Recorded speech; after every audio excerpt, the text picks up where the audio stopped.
Morning, everyone. Happy hump day. And it's welcome to the news agenda with me, Fleet Street Fox. And today I'm joined by Mirror Showbiz editor, brackets features, Jessica Boulton. Morning, Jess. Can anybody hear me? I can't hear anybody else. Jess, can you hear me? Are you there? Okay, I'm going to keep going until eventually she can hear us. We're going to take you through the biggest stories of the day. We're going to ask you to get into the comments, ask us your questions. This is the People's Paper Review. So we want to know what you're thinking about the big stories of the day. We can't answer them all, but we will answer the best ones.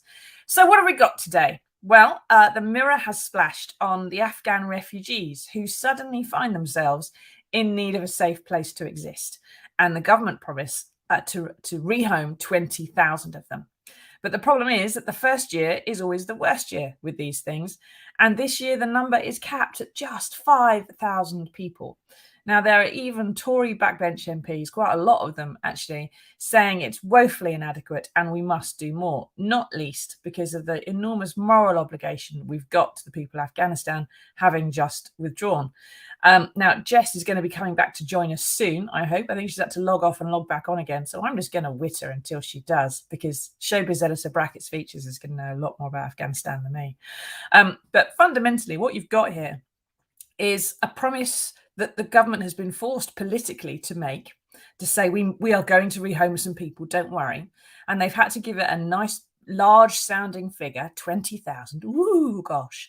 And then when the journalists actually dig into the detail of where that 20,000 are going to be, where they're coming from and how that works out, they're spreading that number over a huge number of years, 4 or 5 years. And that means that they are not all going to be coming at once. But, you know, the majority of the 20,000 are going to want to be leaving now, not in 2 years' time after, you know, mum's been killed and the kids have been recruited into Taliban and they, you know, they can't go to school. They want to go now.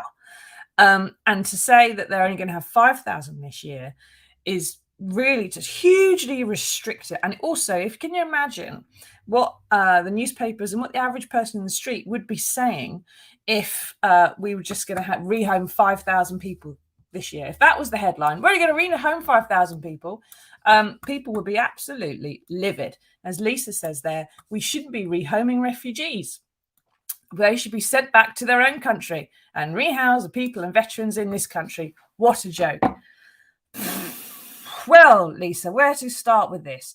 The reason these particular people want to leave Afghanistan is because we abandoned it to a murderous criminal gang of paedophiles, child rapists, beheaders, gay murdering, rooftop shoving, really nasty human beings. If you'd be happy to be sent back to a country with people like that in, Lisa, then yeah, you're exactly right. However, what you're suggesting there is a breach of international law.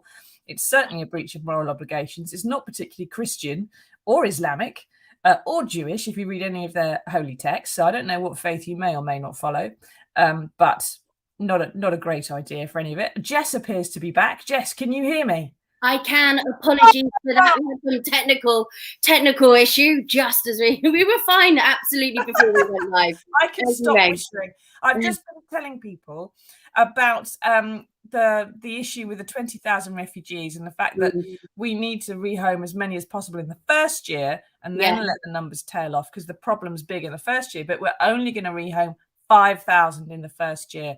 As the spread says there, Jess, they need our help, don't they?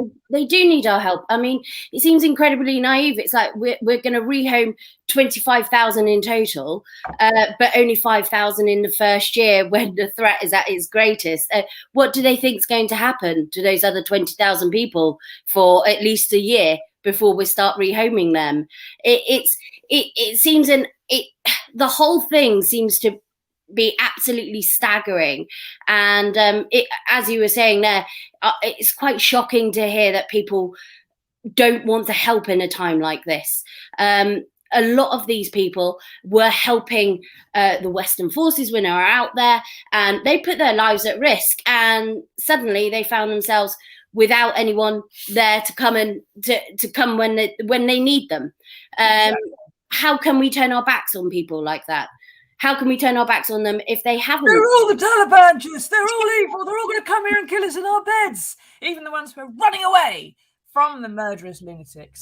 I think anyone that could look at those pictures of, the 800 people piled onto that cargo plane where, 8 times over capacity and say, we shouldn't be helping these people. You've got to have a look at yourself. It's a humanitarian crisis has come. Why and what could have been done to prevent it are questions that need to be asked later after we've helped these people. Chris, go and look at the United Nations. Go away. We do have to help these people because there's a moral obligation to it. I appreciate there's a lot of people in the comments who think, "Whoa, to come here." Look at the news, guys. Look at the news. There are women and children who've had 20 years of university and other education, who've had healthcare and freedoms, and who are now facing, and not just the fact they've got to wear a burqa, right? The problem with the Taliban is not you've got to wear a burqa. The problem is that they have banned women from university education as of just yesterday, right? This is what they did in the 90s as well. And that means you don't get any female doctors, female teachers, female lawyers. You don't get female politicians. So you don't get laws made that protect women in any way, shape or form. If you don't get a female doctor, that means you only have male doctors. And that means when a woman is pregnant or has a lady problem, she doesn't get anyone to examine her because male doctors aren't allowed to examine women under the Taliban rule. So if you have complications during pregnancy, if you have menstrual issues, if you have ovarian cancer, your doctor will be from the other side of the room giving you some verbal advice, if you're lucky. If you're giving birth, you are going to be relying upon a woman from the village who's probably got dirty fingernails. It is not great for women not to have university education. That is not just about, I want to have a university education, I want to get myself a degree. That's about lives, humanity, basic decency. If you need a forceps delivery, such as I had with my daughter, you ain't going to get one. If you need a cesarean section, you ain't going to get one. No, you're just not going to get it. And the maternal mortality rate in Afghanistan for women will be about the level as it is in nature, which is about 1 in 1,400. Never mind the mortality rate for every other disease and illness women ever have. Bang, out the window, it's back to the caves, right? And it's going to filter down onto the next generation as well, because you're going to have kids being raised, young girls not going to have those sort of examples and not going to have that hope that they might have had. I'm sure if there's people there that want to live in this situation, fine, but the people that don't, people that are desperately trying to flee, I cannot even fathom how anyone could be sitting there thinking that you could possibly not help or not turn them away. I mean, you've got Zafira Ghaffari, who was the first female mayor in Afghanistan. She's saying she's literally just waiting. She's waiting to be killed with her husband. What kind of world is that? Well. There are people who are staying because they ought to stay, because they feel they have to. There are people who have had 20 years of civic society and who want to do their best to resist or to rebuild or to be part of, make sure they can carry as much of that through as possible. And they're being very brave. And there are others who are just desperate to get out because they know they're going to be first on the list. Now, as Richard says there, here's a question. Why don't people know the difference between a refugee and an immigrant anymore? Both seem to be classed as the same thing, when they're two very different things. The answer to that, Richard, is because various politicians over the past 10, 20 years have tried to blur the two, and it seems to have worked. These are people who, refugees, we have obligations to accept them, and we should accept them, and the government's going to be under an awful lot of pressure to do more than it is. They're having a recall to Parliament this afternoon, and they're going to be discussing this, and you can bet your bottom dollar there will be Tories, hardline Tories going, we must do more. Yes. This is not what Britain stands for. And, Alf Dubs, the whole world's not doing enough. Let's be honest. It's not just Britain. Okay. No. America's only taking 30,000. Only taking 30,000. Now, if you do the maths on this, for example, we're taking 20,000, 25,000. That's hardly anything. That's not enough that we're taking anyway.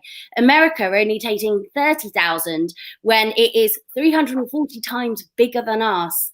And when you actually work out per percentage of the population, they're taking like 0.015%. We're taking 0.03. So, they have a potential there to take a lot more people. technically, to be the same as us, they should be taking about 120,000. That would be the equivalent per person of the population that pulled out and caused some of this. So they've got probably more moral obligation than the rest of us do. And it's not like who should do it or who not. We need to find enough places for all of these refugees. Everyone needs to help. But what we shouldn't do is think, right, okay, they're taking 30,000, that's a higher number. We've got to look at the maths of how proportionally they need to help more. They're not helping enough. Yes. We need to do more than we are. It's worth remembering, everybody, that when Jews fled Germany, we said, oh, we don't want them over here. Oh, no, why are they coming here? Right? Just catch yourselves on for a moment. Now, Matt says, what about rehoming our ex-servicemen that are living on the streets homeless first? Two things to do with that, Matt. First off, the reason there is no council, local authority accommodation and stuff to rehome people in is because of various governments over the years, right? That's why they're on the streets. Secondly, because when they leave the services, they don't get the right aftercare, especially if they have mental health problems. Yeah. Thirdly, during the pandemic, the government was forced in the first lockdown to rehome and provide accommodation for all homeless people in the country.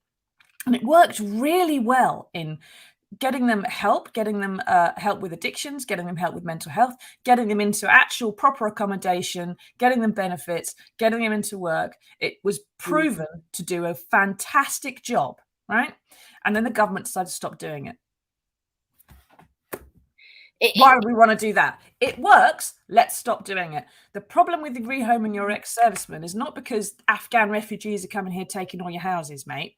We don't have any houses, number one, for any of these people to live in. Chances are these Afghan refugees are going to be sleeping on the floor of an office block in Dover for months. So that's not fair and reasonable either.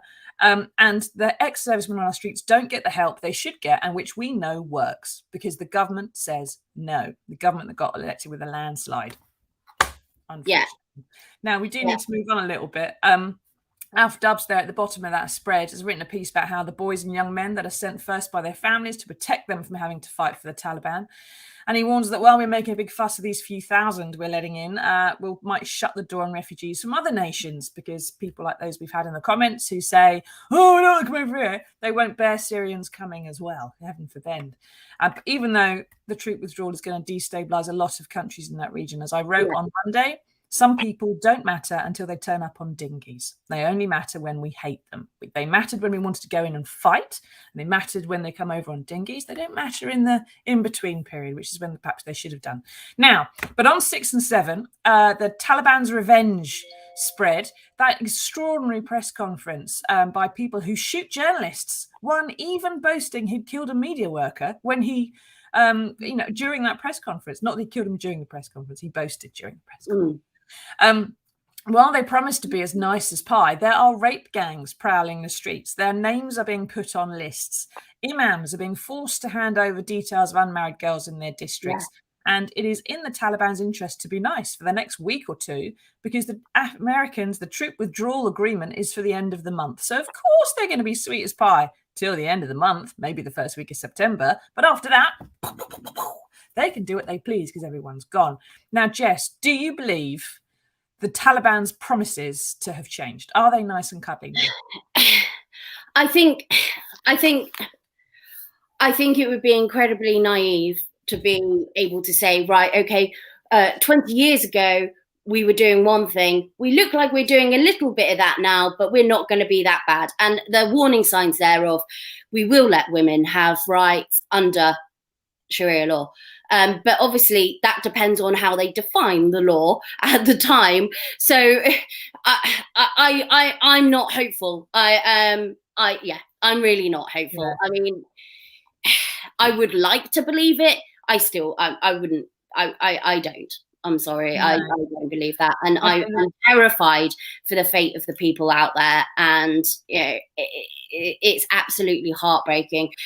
There was that story as well about the ex-royal commander out there who's got the dog charity and Pen Farthing. And he was talking about trying to get his wife and out and the manager, the country's manager, out last night, and they weren't allowed through at the airport. And she was pregnant, the country's manager, who's obviously from Afghanistan. They weren't allowed through. So, I mean, this is, any kind of, we're hearing some news of some people getting through, but the fact that this is happening, people are terrified. We can't sugarcoat this. I don't believe that they can in any way. The Taliban on dodgems is just all you need to show, really, while there's rape gangs everywhere else. What they've done is they've had some media training while they were in Doha. They've had someone, I don't know, Andy Coulson or someone, tell them how to be sweet and nice, and it seems to have done enough of a job to be of interest. But there's still other stuff going on, but unfortunately it's in the kind of parts of Afghanistan that journalists cannot get to, Western journalists can't get to, and so it's very hard to substantiate some of it. Now Robin says, too woke, opinionated women telling us we have a, quote, moral obligation. Wow. Exclamation marks. Right, okay. Thanks for joining us, Mr. Taliban, but yes, women in this country are allowed an opinion. Yes. I don't care if you don't like it. It just is an opinion. You're allowed your opinion. And I have been nice to you because the guy backstage said, do you want this quote? And this comment. I said, yeah, put it up. Because Robin has a right to have a speak as well, right? That's why you're here. I am letting you have an opinion, literally. So you let me have one because you're watching what I'm saying. Now, if you don't like it, that's fine. I don't mind either. But you don't have to agree with us. I'm not quite sure. Saying that people shouldn't actually be slaughtered to death just because of their gender is technically woke. I mean, I think that's a bit too lefty. That's a bit too. I don't think so. I didn't think it's terribly lefty, that one. I think that's just basically human. Yeah, Robin. If we were talking about a country where everyone called Robin was going to be shot next week, or raped, or oppressed, or belittled, to have their right to express an opinion like yours taken away, and we were sitting here going, well, that doesn't matter, who cares about Robins, they've just got opinions. Buh. I think you have something to say about it, mate. So and remember, the opposite of woke is being asleep, so snore on. Now it's also worth pointing out that yesterday the Foreign Secretary, I think it was yesterday, early in the week, the Foreign Secretary said that he was going to be uplifting the amount of foreign aid paid to Afghanistan by 10%. Unfortunately, Dominic Raab has just cut foreign aid by 78%. So that's going to make bugger all difference. But it really is. And it's probably still on holiday by the time. How can we just very quickly pause? How did he go on holiday? Even 2 weeks ago when he first went and said that he didn't realize it was going to be quite so bad. My main foray is showbiz. I realised it was going to be quite so bad, and I was busy worrying about the NTA nominations. So, I'm sorry, Dominic Raab, that is not a decent enough excuse. Just 3 weeks ago, 40-odd senior military officers were writing open letters going, this is going to hell in a handcart. For a year now, intelligence have been telling Western governments that there's been massive desertions among the Afghan security forces, and the Taliban are greasing palms across the country so they can just roll into Kabul. And then it's happened. He knew exactly what was going to go on. He knew the date of the troop withdrawal. Finally, when Joe Biden changed it to August 31st, back in July the 8th, he knew that. So shouldn't have gone on holiday. Now, can I just quickly add that Miles Routledge, the danger tourist, if he is not refunding the money that it has cost him to be extracted from that country, I'm going to be furious. Some middle class jumped up, I like those dangerous places. He has blood on his hands. That is a space somebody else could have taken, and that will have a knock-on effect. So he has actually, whatever person is left standing there, he has their blood on his hands. And if he finds it funny taking selfies with the Taliban, I just think this is a disgusting indictment of a behaviour from a British person. I'm ashamed. We can't go into Miles's story now because we're running out of time a little bit. But if you want to know what Miles has been up to, Miles Routledge, Google it, is in the Mirror the last couple of days. Basically a disaster tourist who's been having wild fun in the wilds of Afghanistan, has now been evacuated home. But we do have some good news, and here it is.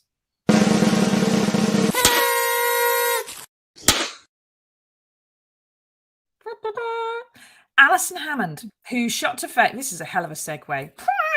Blood and hands to Allison Hammond, who shot to fame as a bawdy brummie on Big Brother when that was still important about 1 million years ago, is the first woman of colour, the first plus-size woman, and only the 6th woman to be nominated for Presenter of the Year at the National Television Awards. Now, Jess, this is your stomping ground. You know far more about it than I do, but this all has to be good, isn't it? What are her actual chances of winning? Thanks, Jess. Thanks, Anna, for that comment. That's lovely to have. Alison, I was so pleased that she's gotten the final nominations for this. I think she's great.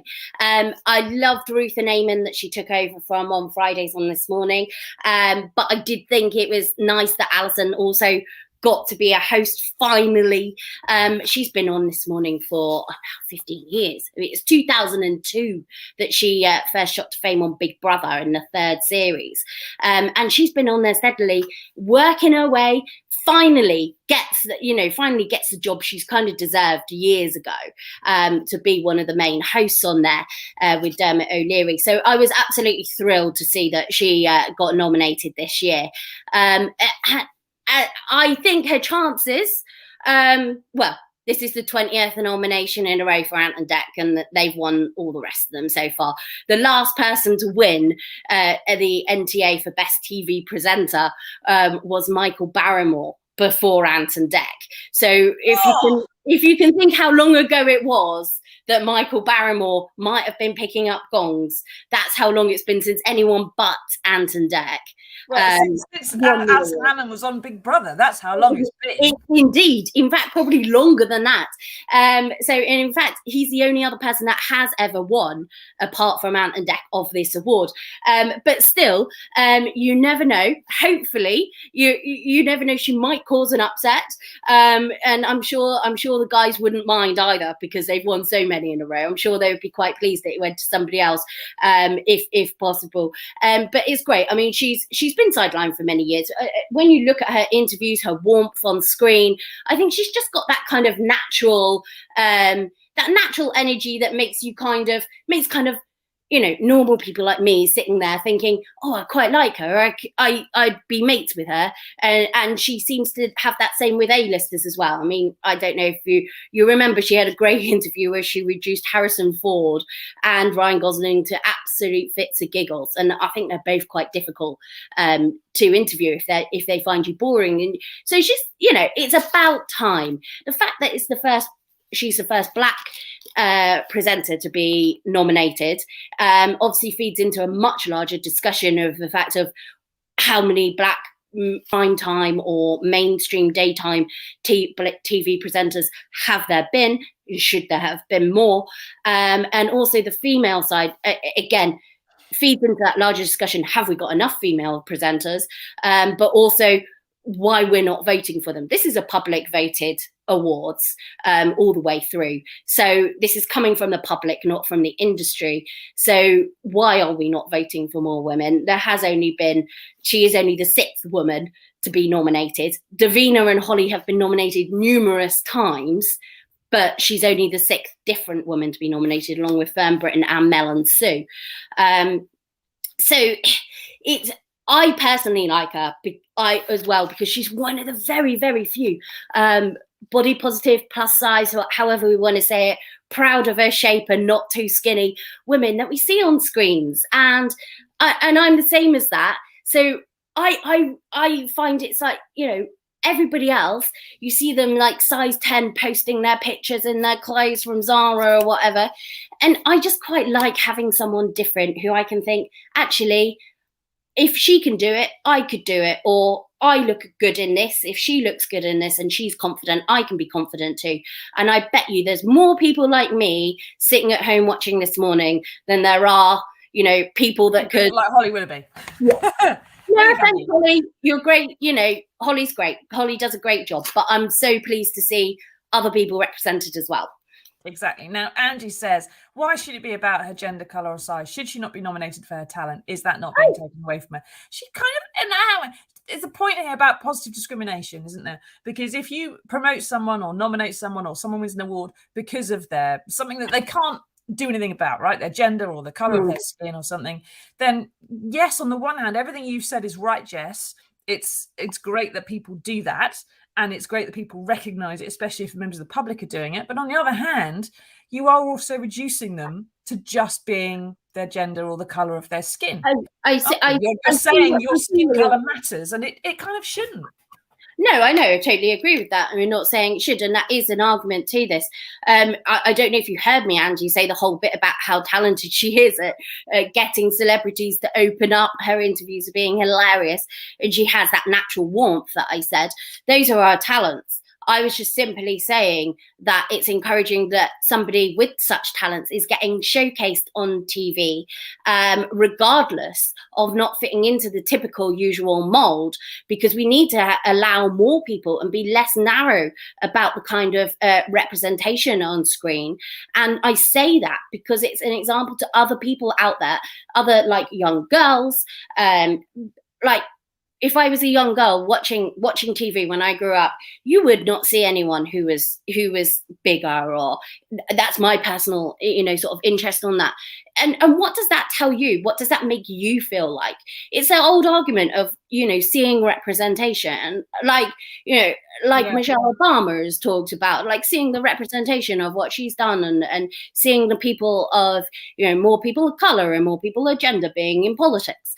Especially in the US, that's encouraging young people who might not see themselves in those roles to say, yes, of course you can do these roles. Yes. And we have to wrap up a bit now. We have to wrap up a bit now, Jess. I know we could all go on about this for days because we're opinionated women. I know. I'm going to go and have a word with myself. That's the argument for positive discrimination, is that if you get one person nominated for something, then it encourages people to recruit people like that more. You might see more presenters of colour on television, and then the people who watch television will see that as less and less a thing, and it doesn't make a big difference. And then why would you worry so much about brown people wanting to have a safe place to live? It's hilarious. We've wrapped it up. Big bow on it. Keep watching the Mirror's Facebook pages in the next few minutes, because they're going to be going live to Parliament to hear the discussions about the Afghan situation. If you're not sure what's going on, if you've got a solid opinion that you think you need to back it up, listen to it and get informed, because there'll be stuff coming out there that doesn't get reported in the papers because there isn't enough space, and that may well, float your boat. So keep watching the Mirror's Facebook pages. Thanks for joining me, Jess. Thanks, everyone, for taking part. Even Robin. Bye-bye. We'll see you next Monday. Thank you.